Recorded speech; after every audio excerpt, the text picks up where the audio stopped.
Right now on KGW News at noon, a house fire in northeast Portland sends one person to the hospital in critical condition. The warning from fire officials about the importance of smoke detectors. Plus, 4 days after federal agents shot two people in Portland, one of them is now out of the hospital and facing charges. The charges the man is now facing after the Justice Department says he admitted to violently striking a Border Patrol vehicle. And coming up in our next half hour, a federal judge has blocked the Trump administration from imposing additional requirements for those who vote by mail. How this impacts you in future elections.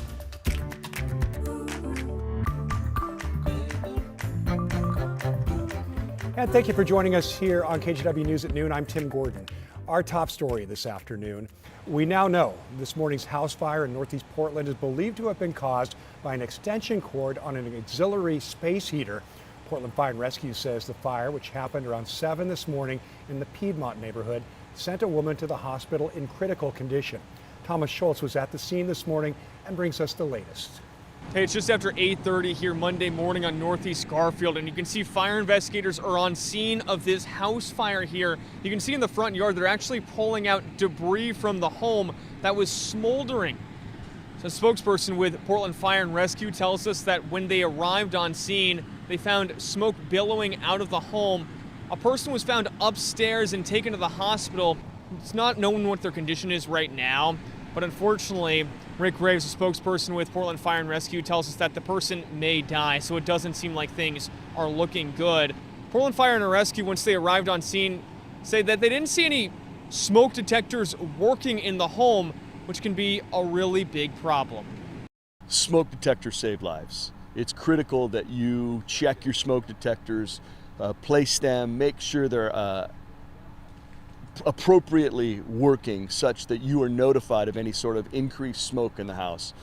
Firefighters were first alerted to the fire by neighbors who saw smoke billowing out of the home here on Northeast Garfield. Some of those windows are actually shattered, presumably from some of that smoke. You can see fire investigators just continuing to pull things out of this home as that investigation is just getting underway.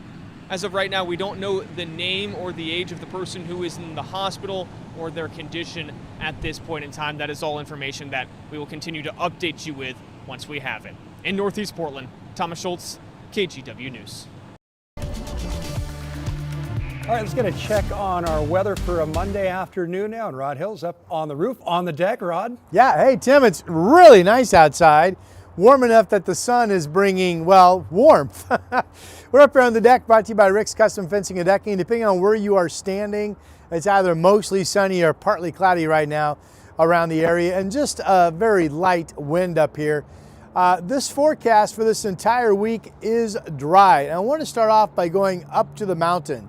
The big stories, we look at our Timberline live camera, and you see some folks up there skiing and boarding. The big story last week was building this base that's now over 40 inches on the ground. Unfortunately, the big story this week, on top of no new snow expected, is that temperatures are going to be really warming up. In fact, we're sitting at 40 degrees on the mountain right now. I'm going to ask my director, Megan, if she can to advance my maps. My iPad advancement is not working. But I will tell you, it's 40 degrees up there right now, and it's very possible we'll be above freezing at night too. That's going to be melting off some of the snowpack.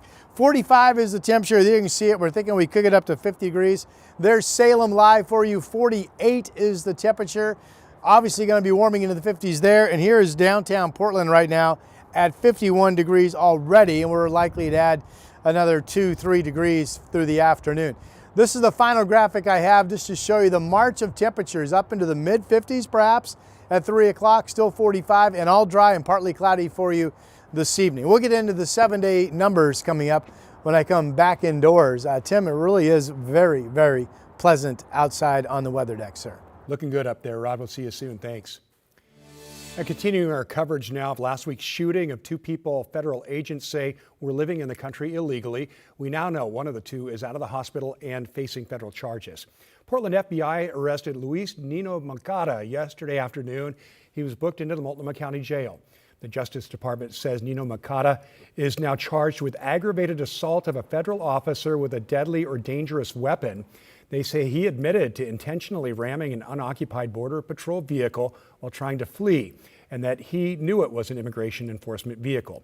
This all happened on Thursday. Border Patrol agents also shot his passenger, Yorlinis Zambrano Contreras. No word on whether she is still in the hospital. Nino Makata is scheduled to make his first court appearance this afternoon at 1:30.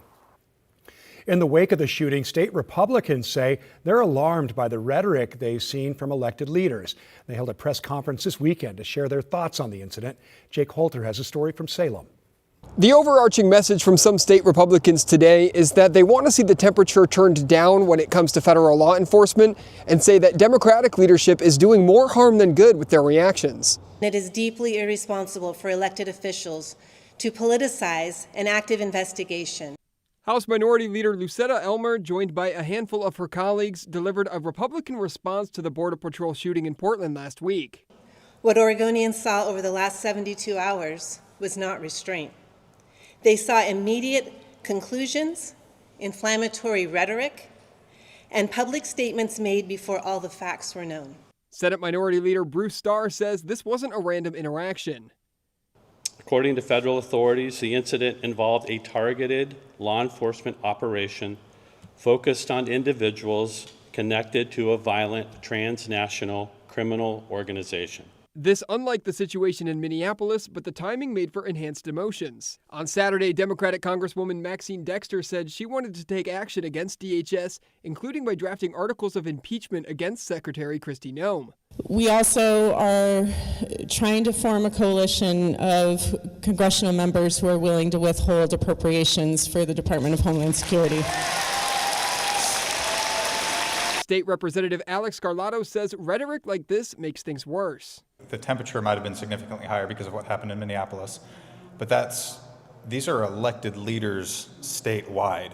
These aren't just random people that are giving these press conferences. They're raising the temperature at the worst possible time after what happened in Minneapolis. It should be more of a reason for them to take pause and let the facts come out instead of just jumping on the bandwagon of throwing law enforcement under the bus. State Representative Jeff Helfrich says his time with the Portland Police Bureau informs his opinion on this. Being a frontline officer or a supervisor there, every time politicians came in and raised the rhetoric up and talked about it, that caused the problems. Jake Holter, KGW News. We're hearing from attorneys with Innovation Law Lab after they asked a federal court to stop ICE agents from making arrests in Oregon without a warrant. Since October, attorneys say ICE has launched operations across the state, leading to an almost 8,000% spike in immigration arrests since 2024. Immigration attorneys say ICE is targeting areas with high Latino populations and arresting people without warrants.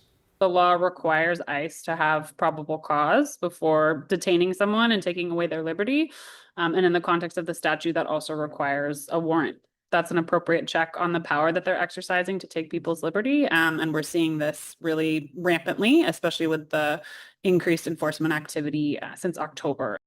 Among the plaintiffs is Victor Cruz, who lives in Hillsborough. ICE agents arrested Cruz despite him having a work authorization and a pending visa. His family says he was arrested in a case of mistaken identity as federal agents were looking for another man by the same name who did have a criminal history.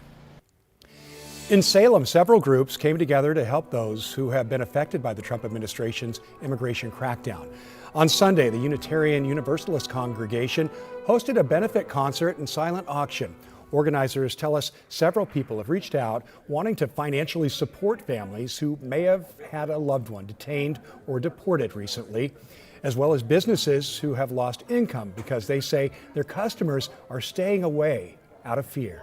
There might be no money coming into a family if your main breadwinner just was whisked off to a detention center. So there's a family left wondering what to do. And if they need legal help, they might have legal fees on top of that. Well, stay with KGW as we continue to cover the Border Patrol shooting here in Portland, as well as the deadly ICE shooting in Minneapolis. You can watch the latest on our TV streaming app, KGW Plus, and get the latest on our website, kgw.com. Well, happening right now, the trial of a woman whose dogs attacked and killed a 6-year-old boy in 2023 is now underway. This happened at a Northeast Portland home in December of 23. A friend of the boy's grandmother, Coco Miller, helped take that child to school every morning. One of those mornings, Miller's 2 dogs attacked the boy. Officers say Miller attempted to stop the attack and was injured. She's charged with 4 felony counts, including criminally negligent homicide.